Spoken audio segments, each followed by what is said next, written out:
Salut l'ami, bienvenue pour cette nouvelle vidéo et comme tu le constates, on parle de Dirty Avocado. Première raison, c'est le pneu. Il faut remettre un vrai pneu, pas un pneu comme ça. Donc on va encore s'amuser avec du tubeless. Mais autre chose, c'est jamais fini. Mais n'empêche que alors le pédalier GX est magnifique et très fonctionnel, mais bientôt il va trouver le bon coin. Pourquoi? Eh ben, pour ça. White Industry. Si tu ne connais pas, je t'invite à faire des recherches. Sache que ce petit pédalier est tout simplement incroyable. C'est de la qualité de fou. Et on a aussi, parce que tu sais, le tuning, donc là c'est du 38, c'est des trucs un peu spécifiques. Et tu sais, je suis le roi du tuning, et donc on va mettre des... ouais, faut que ça aille avec le reste. On a un peu de taf. Je ne vais pas y aller par 4 chemins. On va taper ça, installer ça, et c'est y part.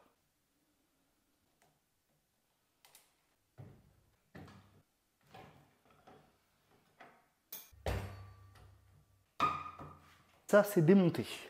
Pour aller avec ce nouveau pédalier, on passe en fait d'un axe en 28/9, donc un SRAM dub, à un axe en 30.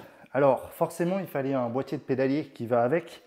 L'idéal aurait été le boîtier de pédalier White Industries, mais en l'occurrence, ça n'est pas possible. On a chopé un boîtier de pédalier d'une marque que tu as déjà vu plein de fois sur ce vélo. C'est un boîtier de pédalier Hope, donc en 30 mm, noir, tout simplement parce qu'il n'y avait pas d'autres couleurs. C'est ce qu'on va installer dessus. Alors encore une fois, la joie des boîtiers de pédalier, il y a vraiment trop de cales en fait. C'est un peu chiant. Il faut avoir fait 10 ans d'études pour comprendre ça. Mais grosso merdo, sur le boîtier, j'ai besoin de 2 spacers du côté drive, donc c'est-à-dire du côté couronne, et j'ai besoin d'un spacer du côté autre. Et après, il me faut aussi un truc de manivelle. Je te jure, c'est vraiment galère.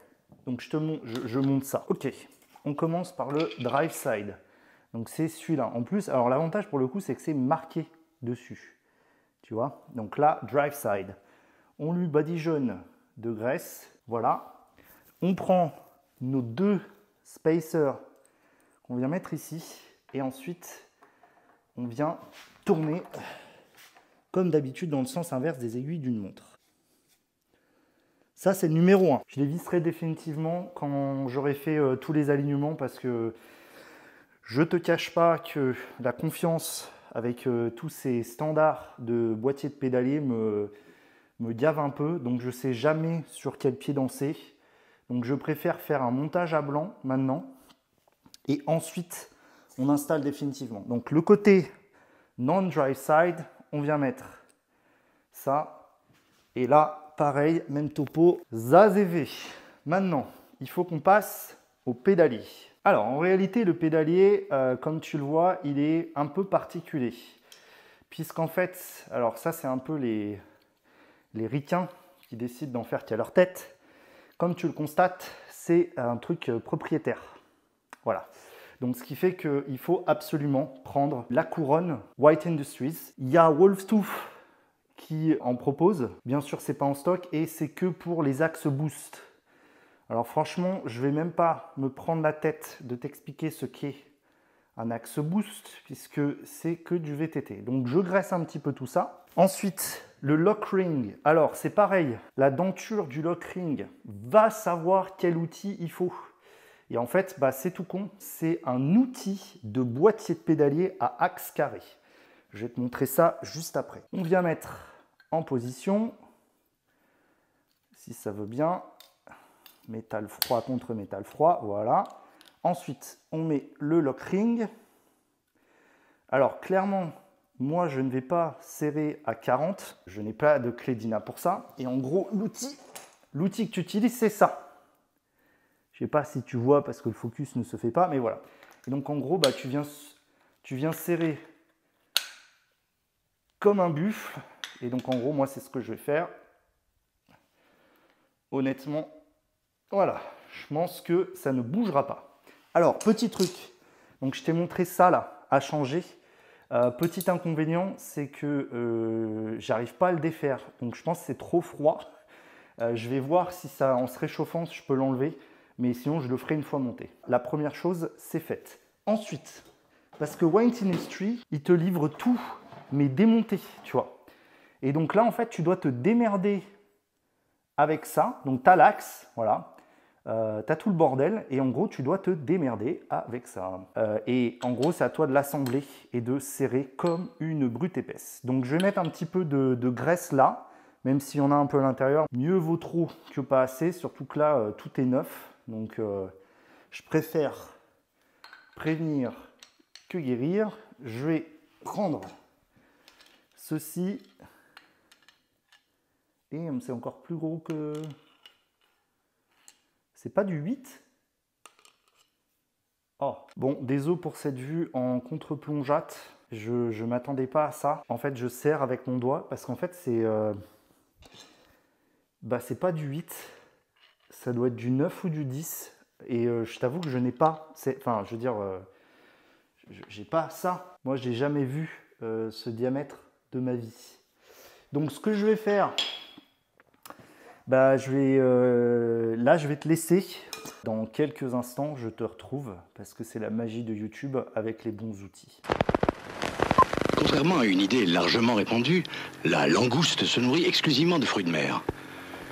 Ce qui ne l'empêche pas de rester très humaine.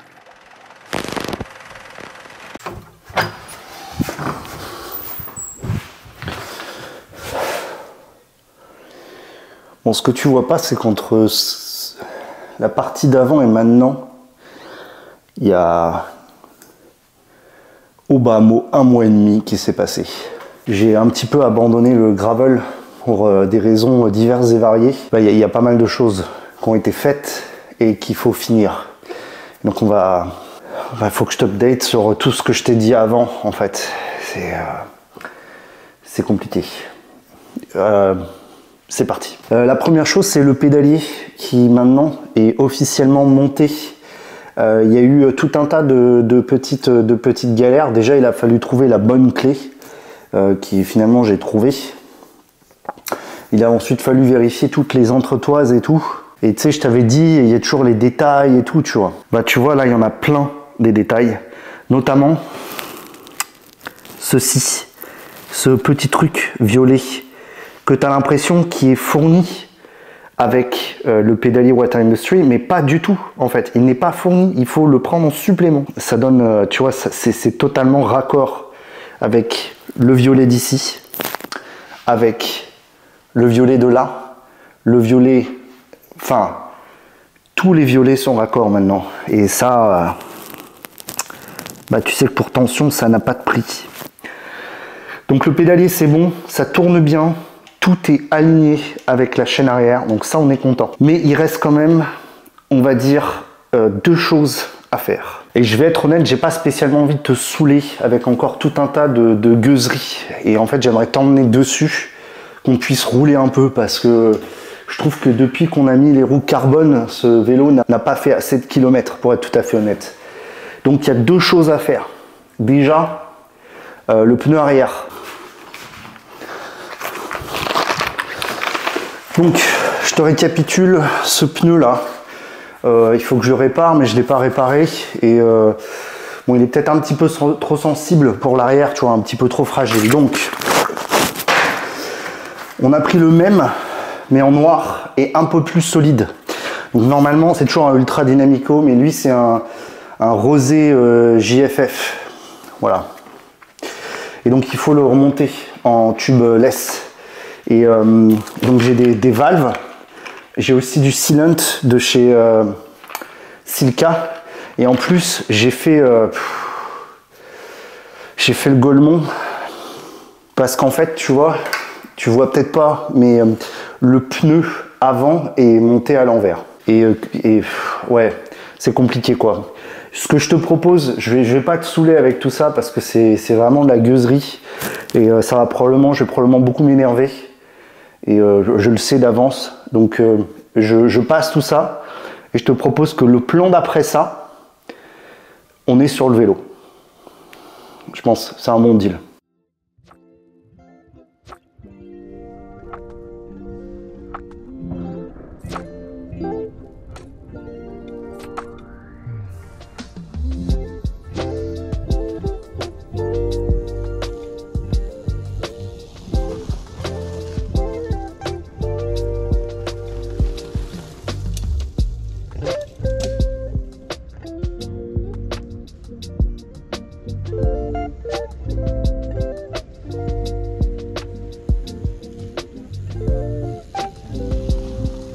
Je t'avais dit qu'on se retrouverait sur le vélo.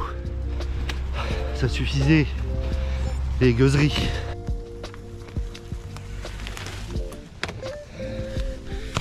Bon, je te présente un peu la situation. Là-bas, c'est très brouillardé.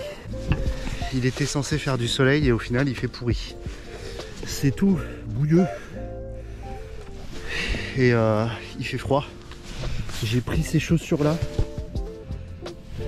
pour une raison inconnue. Et j'ai trouvé une sorte de petit terrain avec quelques petits sauts sympatoches.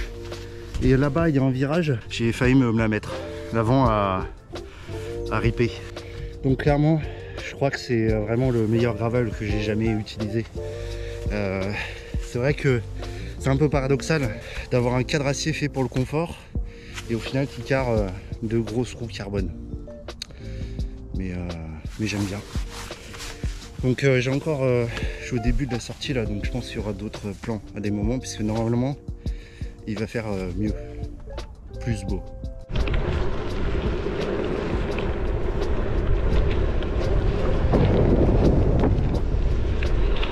Il fait clairement très froid, beaucoup plus que ce que j'avais anticipé. Ça roule bien. Là je me suis arrêté à mon café favori. C'est tellement un régal ce gravel. Alors ça n'a rien à voir avec le pignon fixe. Ça a vraiment cette sensation voilà, de je peux tout faire. Avec le pignon fixe, bon, t'as toujours le truc du ratio. Là pas. Et c'est cool. C'est très cool. Ouh.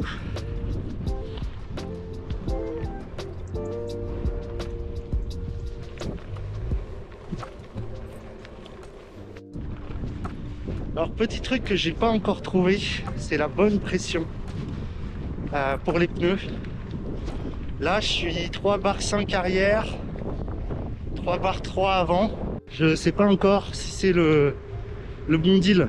Donc il faut que je continue mes testings. Mais les ultra dynamico c'est de la folie, enfin vraiment.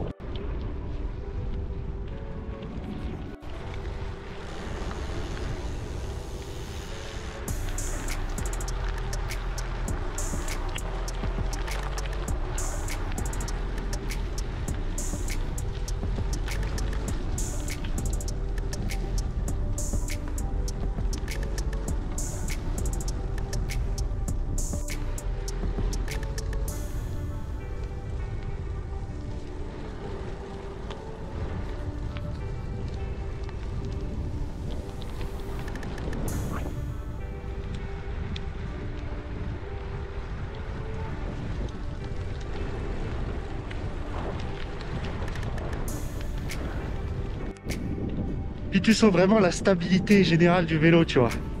Alors, ce qui est un peu particulier, c'est qu'on est sur un cadre acier avec des roues carbone rigides. Ce qui fait que tu as un peu cette dualité, tu vois. Le cadre est très souple, mais les roues sont très dures. Et donc il faut trouver, c'est là où il faut vraiment trouver la bonne pression. Et là, ça va demander du réglage, de la précision de mécanicien. Voilà. Bon, ça s'améliore un peu. La météo. Pas le froid. Je te propose de continuer.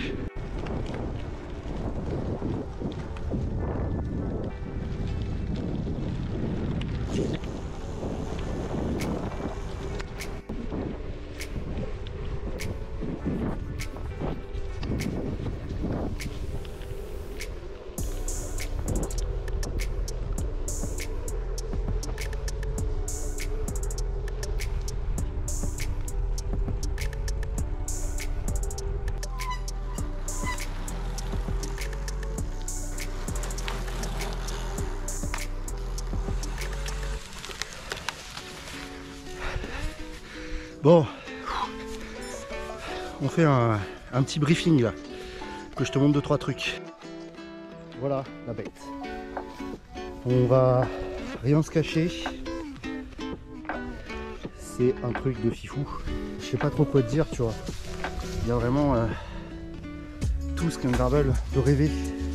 Il y a un petit détail dont j'ai pas parlé durant les vidéos, mais qui est stylé. C'est ça. Et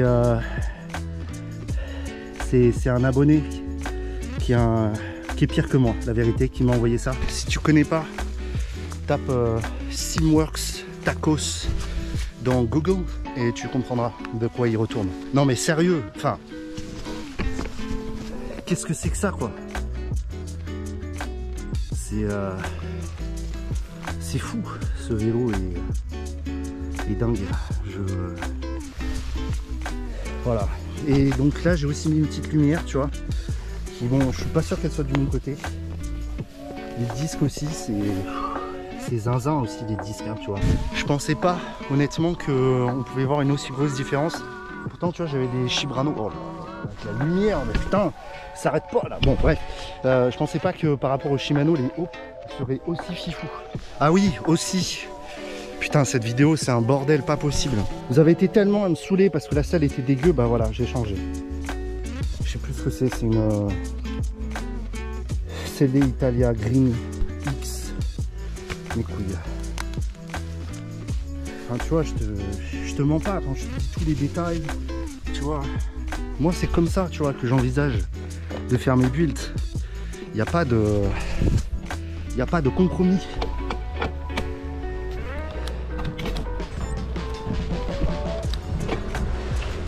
Et donc bah, on est reparti.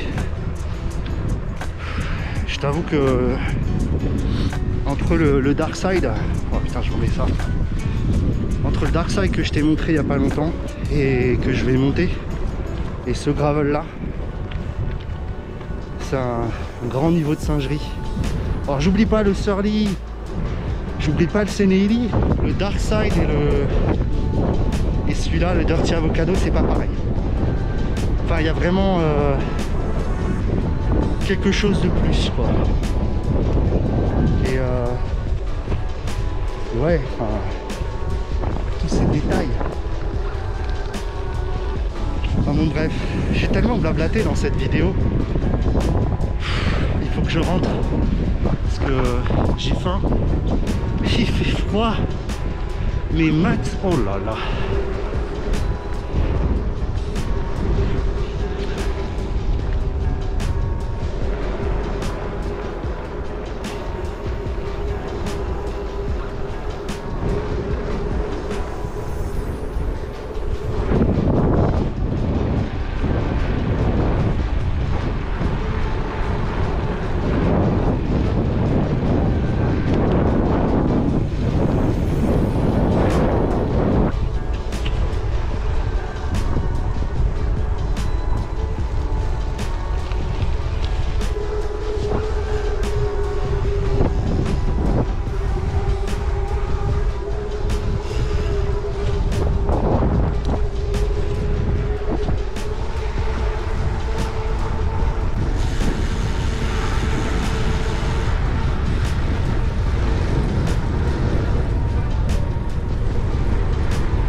J'ai même pas pensé à faire une conclusion à cette vidéo.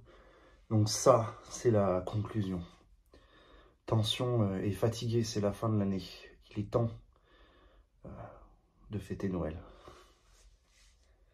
Et bah, à la prochaine. Je me casse.